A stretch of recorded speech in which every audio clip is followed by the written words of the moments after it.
Welcome to Fashion Show Reaction with Facial Recognition, where we react to fashion show videos, but with a twist. We apply facial recognition technology so that we can identify the models. For our first episode covering women's wear for the fall and winter 2025-26 season, we are going to react to Calvin Klein. Are you ready? Here we go. Welcome back, Sugar. I let you work menswear by yourself, but I couldn't let you react to women's wear without me. But there is a catch. Hopefully folks understand by now that we like wearable clothes. Don't get me wrong, we like an innovation once in a while, as long as it is wearable by real people. But wow, this collection is boring. Agreed. This collection does not have any what were they thinking looks. But other than the Elon of our best look pick, this is a very pedestrian collection by designer Veronica Leoni for Calvin Klein. Plus the music choice is pretty crazy. And here is our first override identification of the show, followed pretty closely by our first example of the computer really struggling. We have slowed the video down to half speed so you can see the crazy guesses until we humans have to step in and make the identification. There are a couple of factors that go against the computer in this show. First, the video is shot at a long shutter speed, so while the video looks smooth, many of the individual frames are blurry. Second, some of the models are wearing glasses, which is always an issue for facial recognition.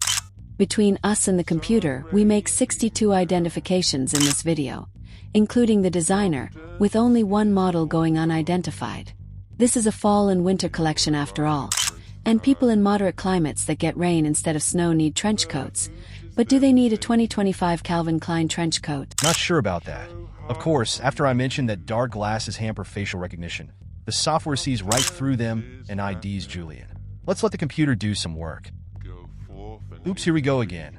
We will slow the video down to half speed so we can all make fun of the software fighting to ID Chloe until we step in and take over.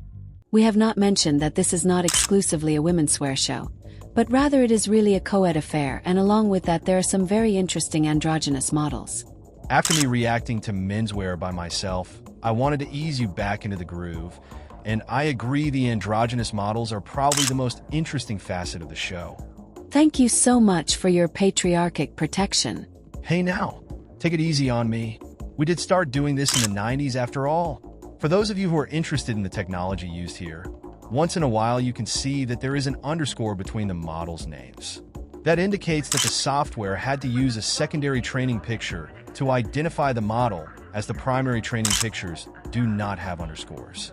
And once again with Pascal, we get to see the software look through dark glasses and make an identification. Maybe it is the eyebrows that got the job done. Not too bad. Unfortunately, next up is the one model we could not identify.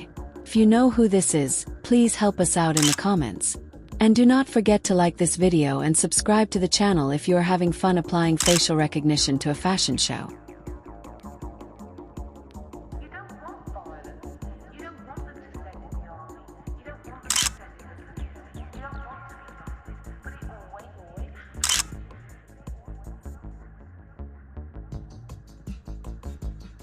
So many trench coats in this show.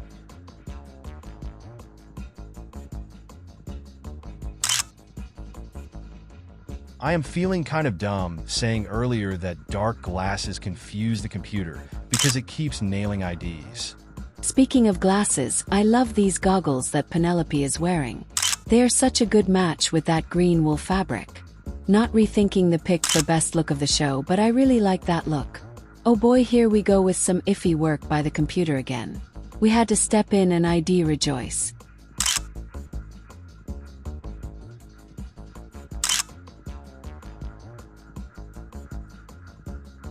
Wow, look at those confidence levels for Taylor. Above 99% the whole time. And here we go, best look of the show. The cut, the fabric, the beret. This look really stands out amongst a sea of trench coats as something very Calvin Klein, very chic. Even Molly's haircut fits. Diane is another model the computer loves with very high percentage confidence every frame.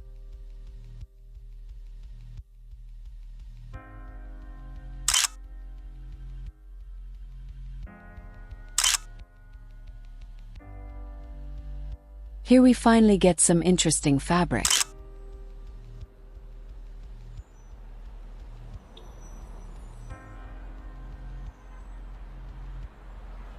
If you saw someone that looked just like this presentation at the office, what department would you think they are from? I am thinking marketing. Even though it is plain, it is too chic for HR.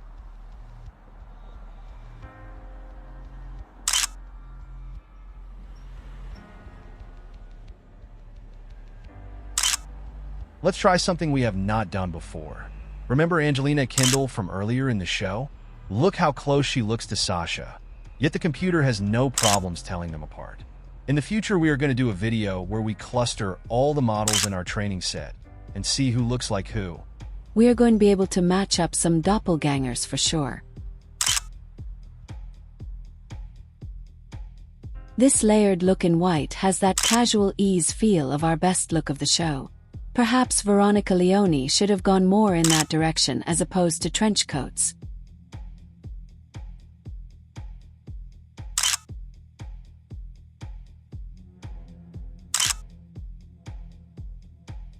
Whoa, this red really pops in what has basically been a colorless show. Calvin Klein has never been the house of color, so this is a shock.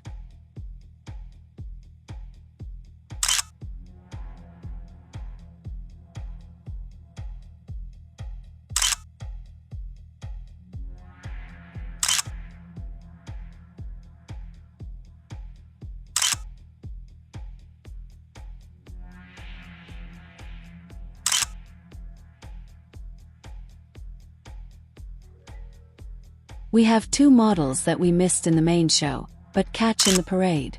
Warren and Asher. Let's see what the computer can do with the parade. Proud of the accidents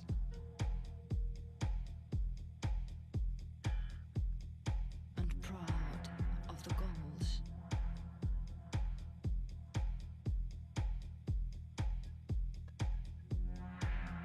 Proud of the falls. Unfortunately, and to our surprise, the computer missed Anna and Calvin sitting in the front row.